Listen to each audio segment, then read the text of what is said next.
Hello everybody and welcome to a new speculation video for Jurassic World Evolution 3. Today we're going to be discussing Palaeozoic species that lived before the dinosaurs, and there are a whole range that could be added into the third Jurassic World Evolution game. So let's have a look.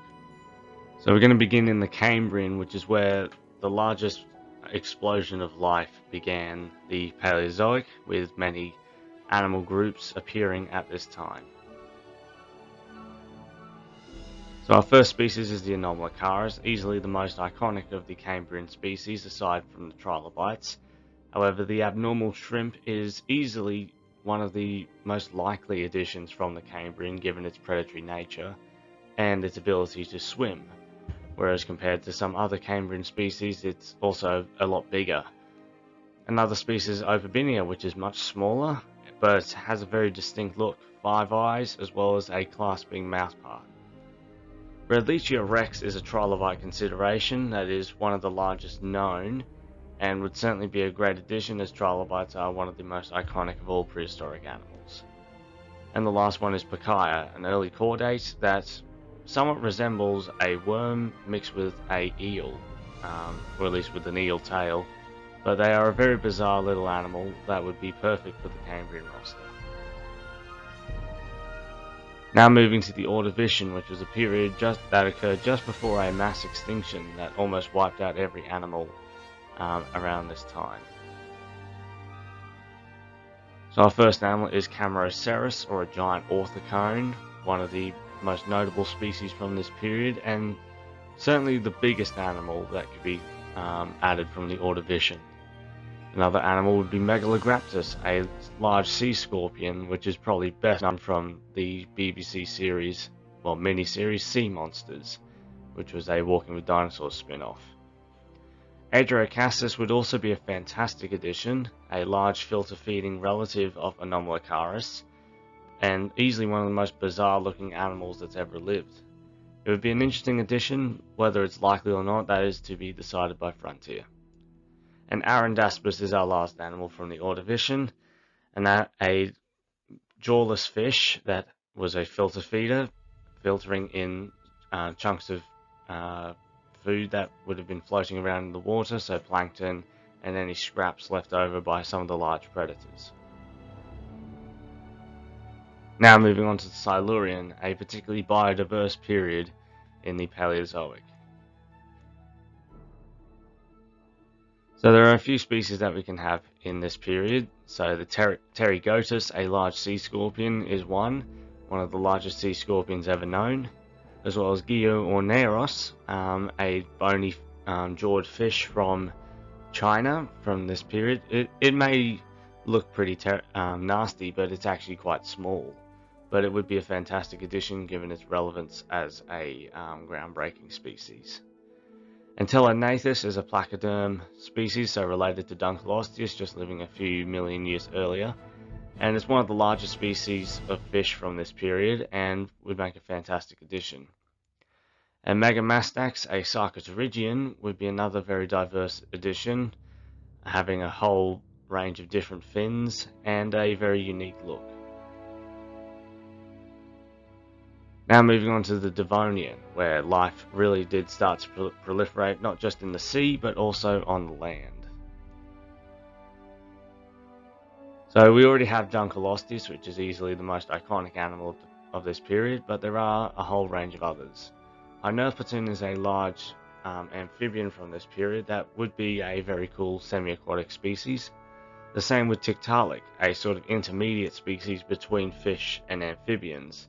It is a Sarcoterygian fish that evolved the ability to move up onto land and through shallower areas of water using powerful fins.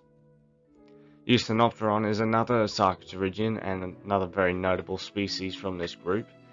Very much like Tiktaalik, it had lobed fins which allowed it to grip onto the bottom of the water but also to move up onto land for a short period of time. And Cladocoelake would be another fantastic addition, a very bizarre cartilaginous fish from the Devonian period, as we do have megalodons, so many different kinds of sharks and other cartilaginous fish are possible. A few other species from the Devonian could include Pteraspis, a bizarre little bony fish with a very Pinocchio-looking appearance. Bothrialepis is another placoderm species, one of the most widespread, found on almost every continent during this time. Jacalopterus is the largest of the eurypterids known, and easily the largest arthropod ever known to have existed. And Hyaneria, another lobe-finned fish, or Sarcopterygian, but was much larger than many of the others spoken of before. Being an apex predator, it would have fed on many of the large fish and amphibians during this time. We also have Titanichthyes, a large filter-feeding placoderm that would have been a little bit bigger than Dunkleosteus, but would have been largely harmless. Parameteoraspis is a relative of the cephalaspids from the Silurian and is a very bizarre looking fish, a filter feeder with an open hole for a mouth and sifting through the sand to find food. Tartarosteus is a very bizarre looking fish, sort of resembling a manta ray, but is actually quite bony as fish go. And lastly, Ichthyostaga, a species of amphibian that was found during this time, and one of the first animals to truly conquer the land.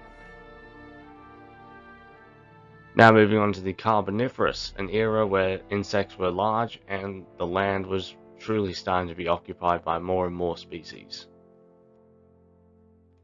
The first notable animal is Arthropleura, a large millipede from this time, being as long as a car and covered from head to tail in hard armor. There's also Meganeura, a large dragonfly that was about the size of an eagle and would be a very cool addition to some aviaries that could be having a heightened oxygen level so that these animals can actually survive.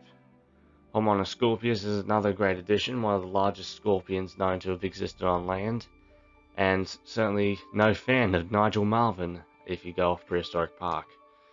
And Proterogyrinus is another large amphibian from this time, and would be a fantastic addition as one of the largest predators during the Carboniferous.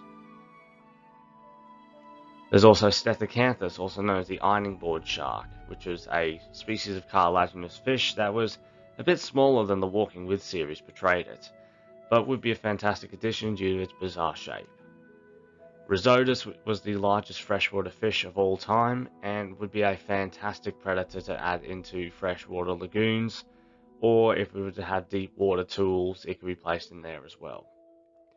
Crassigyrinus is another fantastic amphibian, which has seen some changes to its overall look every now and then, previously being just a regular looking amphibian with tiny little legs, not very well suited to living on land, to having long tendrils, as you can see in this depiction, that may have been used to detect the environment around it. And Adestus, also known as the scissor-tooth shark, with a single row of teeth on each jaw for cutting its prey in half. It would be a fantastic addition, as it is one of the more unique species of cartilaginous fish.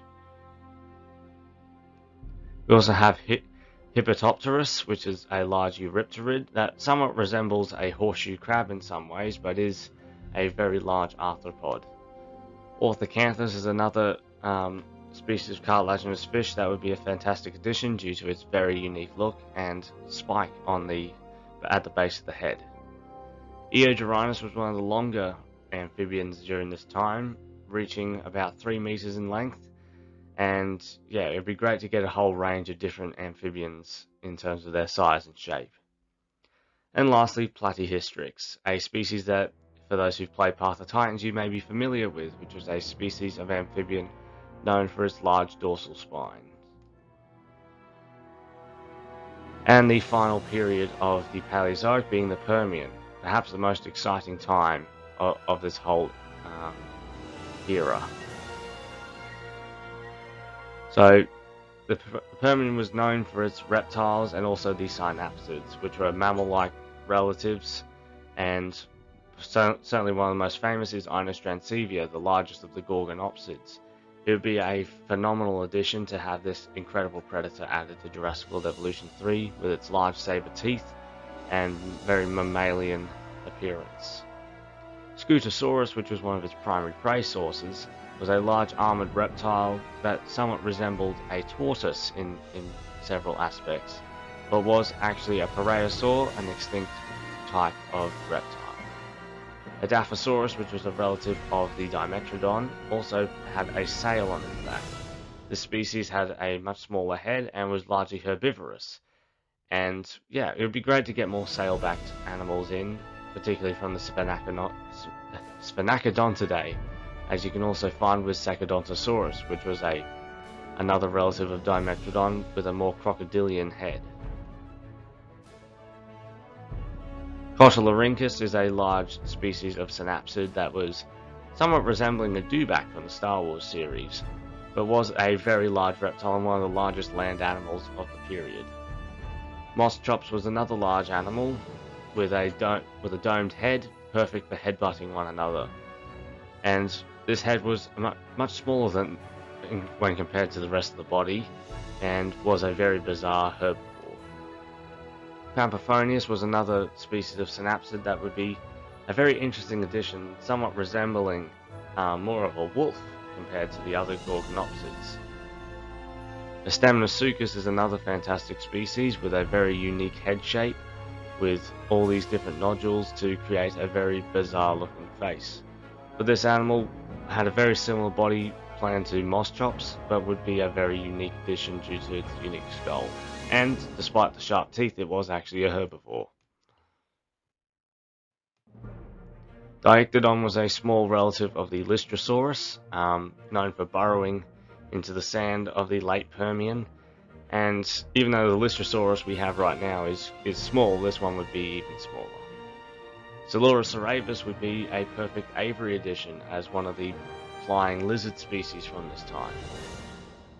Eryops was a large temnospondyle that lived in the swamps and was one of the larger amphibians ever known to have existed, and was perhaps better adapted to a land-based lifestyle than most others.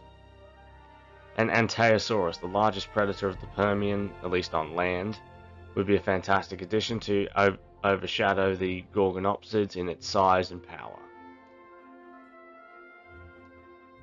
Helicoprion is another species of cartilaginous fish that had a unique buzzsaw jaw.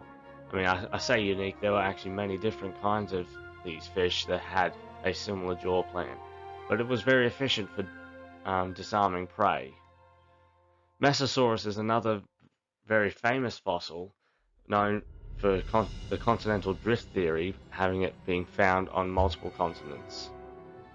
Diplodocus is one of the more famous amphibians from this time, with its distinct boomerang head. It would be a great addition to many swampland habitats. And Ophiocodon is another sphenacodont related to Dimetrodon, just lacking the sail but had a very powerful jaw. Prolionosuchus is a large temnospondyle and perhaps the largest amphibian ever known to have existed. Having a very crocodilian body plan, it was actually an amphibian requiring a largely water-based lifestyle. Lycanopsis is another Gorgonopsid that was a bit smaller but found in Africa compared to the Siberian Inostrancevia. It would be a very cool way of diversifying the Gorgonopsid group as there were many different kinds. Diadectus is another species of synapsid that resembled more a lizard than most others, but it would be a fantastic addition as another herbivorous option.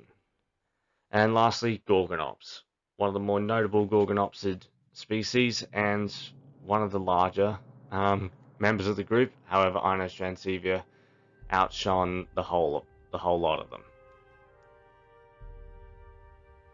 And so that is a very rough put together of Paleozoic species that Jurassic World Evolution 3 could include. There's a whole bunch to choose from the oceans, the land, and in some cases the air.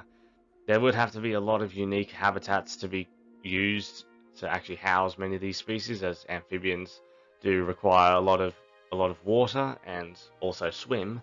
So swimming animals would have to be in the game for them to work. The Carboniferous invertebrates would also require higher oxygen levels, and even just the other invertebrates would require a lot more oxygen to survive, as we really don't have similar sized invertebrates today, but that is because of a lower oxygen level. So unique exhibits to house those species would be very interesting. And being able to change that in the lagoons would also be an interesting way of keeping your Cambrian, Silurian, and Ordovician lagoon species. But let me know what you think on Palaeozoic species in I was about to say Planet Zoo.